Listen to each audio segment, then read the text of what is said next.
మాజీ ప్రధాని మన్మోహన్ సింగ్ కు భారత రత్న ఇవ్వాలని తెలంగాణ అసెంబ్లీ తీర్మానం చేసి కేంద్రానికి పంపింది.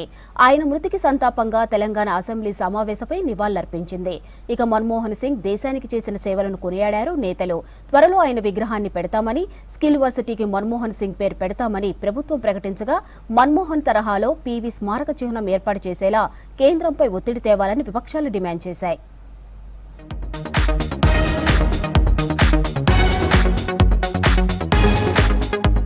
మన్మోహన్ సింగ్ దేశానికి విశిష్ట సేవలు చేశారని, ఆయనకు భారతరత్న ఇవ్వాలని కేంద్రాన్ని కోరారు ముఖ్యమంత్రి రేవంత్ రెడ్డి. ఈ మేరకు తెలంగాణ అసెంబ్లీ తీర్మానాన్ని కేంద్రానికి పంపారు. మన్మోహన్ మృతితో తెలంగాణ శాసనసభ ప్రత్యేకంగా సమావేశమైంది.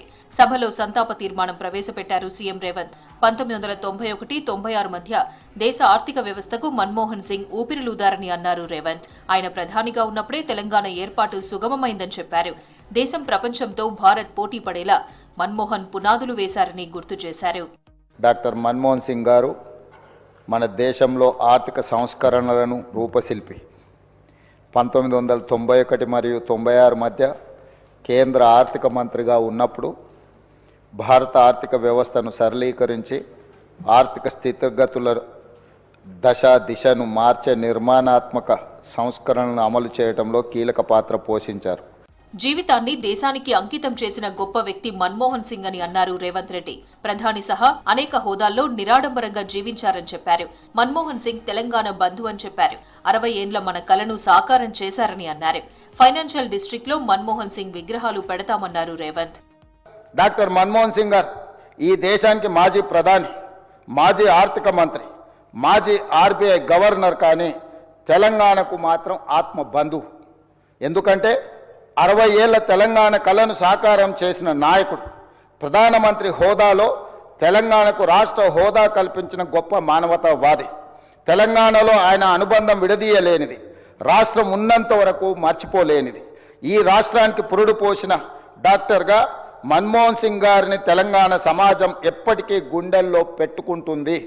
సరళీకృత ఆర్థిక విధానాలతో దేశాన్ని బలమైన శక్తిగా మన్మోహన్ సింగ్ మార్చారని గుర్తు చేశారు డిప్యూటీ సీఎం భట్టి విక్రమార్క. అసమానతలు, సామాజిక పరిస్థితి అర్థం చేసుకుని చట్టాల ద్వారా ప్రజల్లో ధైర్యం నింపారన్నారు.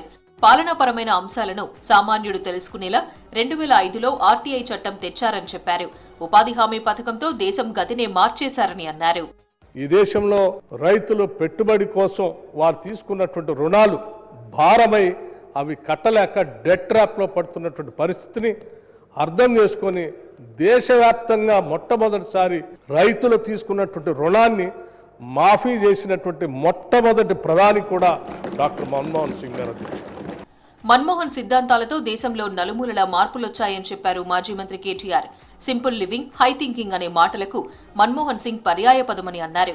మన్మోహన్ కు ఢిల్లీలో దక్కిన గౌరవం పీవీకి దక్కలేదన్నారు కేటీఆర్. ఎందుకంటే ఢిల్లీలో అందరు ప్రధానమంత్రులకు మెమోరియల్ ఉంది అధ్యక్ష, కానీ ఒక్క పీవీ గారికి లేదు. అదొక రకంగా మనకు అవమానం, మనకు తీరని లోటు. కాబట్టి ఈ తీర్మానంతో పాటు దాన్ని కూడా జతపరిచి పంపించినట్టయితే తప్పకుండా వారిని కూడా, ఎందుకంటే మన్మోహన్ గారిని రాజకీయాల్లోకి తెచ్చిందే పీవీ గారు, అట్లాంటి పీవీ గారికి కూడా ఒక మెమోరియల్ ఏర్పాటు చేయాలని శాసనసభ ఏకగ్రీవ తీర్మానం చేస్తే మన గౌరవం కూడా పెరుగుతుంది, మన సభ గౌరవం కూడా పెరుగుతుందనే మాట కూడా తెలియజేస్తూ ఆర్డినెన్స్ కాపీలను రాహుల్ చింపి మన్మోహన్ సింగ్ ను అవమానించారని ఆరోపించారు మాజీ మంత్రి హరీష్ రావు. ఢిల్లీలో పీవీ స్మారక స్తూపం ఎందుకు కట్టలేదని మన్మోహన్ సంతాప తీర్మానం సందర్భంగా సభలో ప్రశ్నించారు. హరీష్ విమర్శలపై కౌంటర్ ఇచ్చారు మంత్రి పొన్నం ప్రభాకర్. ప్రొఫెసర్ జయశంకర్, కొండా లక్ష్మణ్ బాపూజీ, ఆలె నరేంద్ర, దేశిని చినమల్లయ్యలను కేసీఆర్ సర్కార్ ఏ విధంగా గౌరవించిందో తెలంగాణ ప్రజలందరికీ తెలుసన్నారు పొన్నం.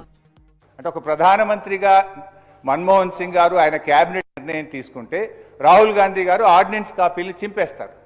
కానీ అలాంటి సందర్భంలో కూడా ఆయన ఎంత లాయలిస్టు అని నేను చెప్పడానికి ప్రయత్నం చేస్తున్నా అంటే, కేంద్ర మంత్రి మండలి తీసుకున్న నిర్ణయాన్ని రాహుల్ గాంధీ గారు బహిరంగంగా తప్పుపట్టిన మన్మోహన్ సింగ్ గారు మౌన మునిగానే ఉన్నారు తప్ప నోరు తెరవలేదు. వారు ప్రధానమంత్రి దేశానికి చేసిన సేవలు మాట్లాడడానికి పరిమితమై ఒకరోజు సభ పెట్టుకున్నాము. మీరు ఎక్కడెక్కడో సబ్జెక్ట్ డిబేట్ అయిపోయేదో మాట్లాడితే ఎట్లా అధ్యక్ష? మీరు దయచేసి ఇవన్నీ కూడా అనవసరం సబ్జెక్ట్ కాకుండా వారు సీనియర్ శాసనసభ్యులతో మహేశ్వర గారు మాట్లాడుతుంటే పక్కకేదో చెప్తా ఉన్నాడు. ఇవన్నీ జయశంకర్ గారికి ఏం గౌరవం దొరికింది, దేశిని మల్లయ్యకి ఏం గౌరవం దొరికింది, లేకపోతే పక్కన నరేంద్రకి ఏం దొరికింది, కొండా లక్ష్మణ్ బాబూజీకి ఏం దొరికింది మేము అడుగుతున్నాం అధ్యక్ష. ఇప్పుడు అవన్నీ అవసరం లేదు అధ్యక్ష. తగిన గౌరవం ఇచ్చి మన్మోహన్ సింగ్ కు కేంద్రం అంత్యక్రియలు నిర్వహించిందన్నారు బీజేఎల్పీ నేత ఏలేటి పీవీని కాంగ్రెస్ దారుణంగా అవమానించిందని చెప్పారు. తెలుగు వ్యక్తికి భారతరత్న ఇచ్చింది బీజేపీనన్నారు.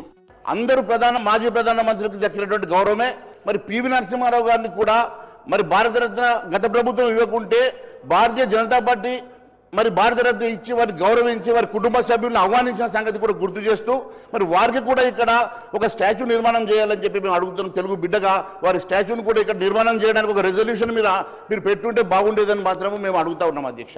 కమ్యూనిస్టుల సూచనతోనే మన్మోహన్ సింగ్ ఉపాధి హామీ పథకం, ఆహార భద్రత పథకాన్ని ఆనాడు తీసుకొచ్చారని అన్నారు సిపిఐ ఎమ్మెల్యే కూనంనేని. దేశంలో గొప్ప చట్టాలు మన్మోహన్ హయాంలోనే వచ్చాయన్నారు.